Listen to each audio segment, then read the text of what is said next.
नमस्कार बच्चों। दो बहुत ही महत्वपूर्ण शॉर्ट टाइप क्वेश्चन आप यहाँ देख सकते हो जो आपके सामने बिल्कुल लिखा हुआ है।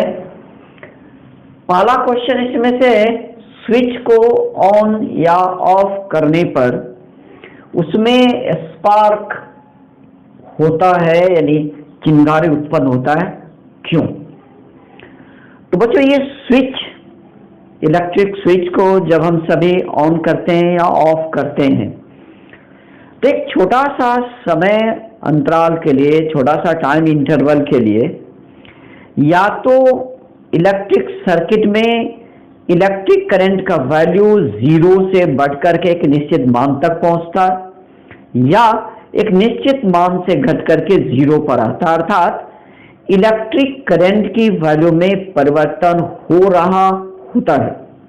और बच्चों आप सभी जानते हो कि जब इलेक्ट्रिक करंट की वैल्यू में परिवर्तन हो रहा होता है तो उस कंडीशन में सेल्फ इंडक्शन यानी स्व प्रेरण की घटना घटित होता है और स्व प्रेरण घटना के कारण से विरोध स्वरूप एक दूसरा विद्युत धारा उत्पन्न हो जाता है जो कि परिवर्तन का विरोध करता है और उसी के कारण से स्विच स्पार्क करता है और उसमें चिंगारी उत्पन्न होता है।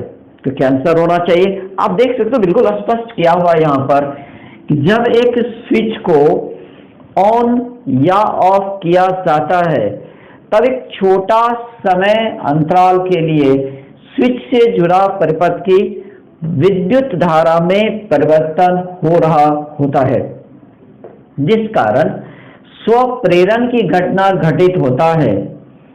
परिपथ में परिवर्तन की विरोध स्वरूप उत्पन्न धारा के कारण स्विच में स्पार्क उत्पन्न होता है, अर्थात यह समझ सकते हो स्विच में चिंगारी उत्पन्न होता है।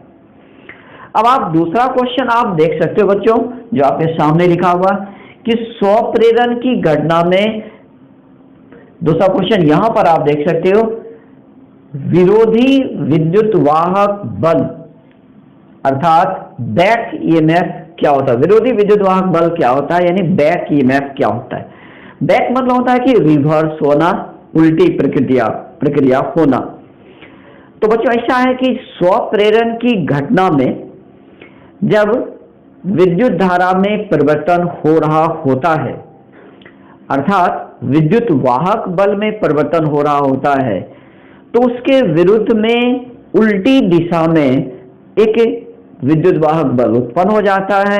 क्योंकि यह विपरीत दिशा में उत्पन्न होता है इसलिए इसका नाम है विरोधी विद्युत वाहक बल यानी बैक ईएमएफ इसे कहा जाता है। तो बच्चे बहुत ही इंपॉर्टेंट क्वेश्चन है, आप देख सकते हो यहाँ पर मैंने स्पष्ट किया है कि स्व प्रेरण अर्थात सेल्फ इंडक्शन की घटना में परिपथ की विद्युत धारा में परिवर्तन की विरोध में उत्पन्न विद्युत वाहक बल को विरोधी विद्युत वाहक बल दैट मीन बैक ईएमएफ कहा जाता है।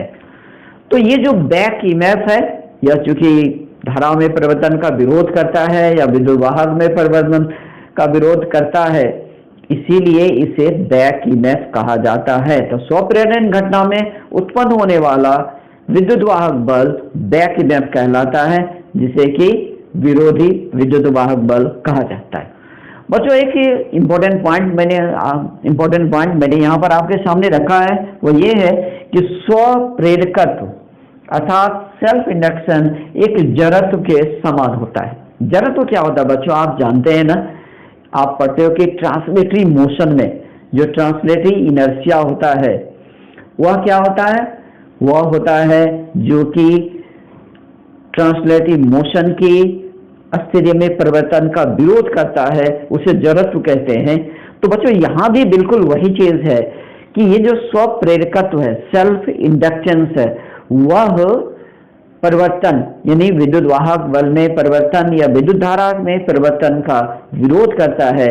इसीलिए स्व प्रेरकत्व को जड़त्व कहा जाता है, लेकिन इसे विद्युत चुंबकीय जड़त्व कहा जाता है यानी इलेक्ट्रोमैग्नेटिक इनर्शिया इसे कहा जाता है। तो बच्चों बिल्कुल स्पष्ट करके मैंने यहाँ स्पष्ट कर दिया कि स्व प्रेरकत्व एक जड़त्व के समान होता है।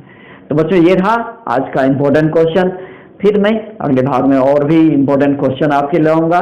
जो कि जिसमें से ही आपको अगले साल 22 में होने वाले बोर्ड एग्जामिनेशन क्वेश्चन पूछे जाएंगे। तो आप जरूर देखते रहिए क्वेश्चन क्लासेस के द्वारा दिया जाने वाला इंपॉर्टेंट शॉर्ट क्वेश्चंस। तो आज के लिए बस इतना ही। थैंक यू, धन्यवाद, बाय।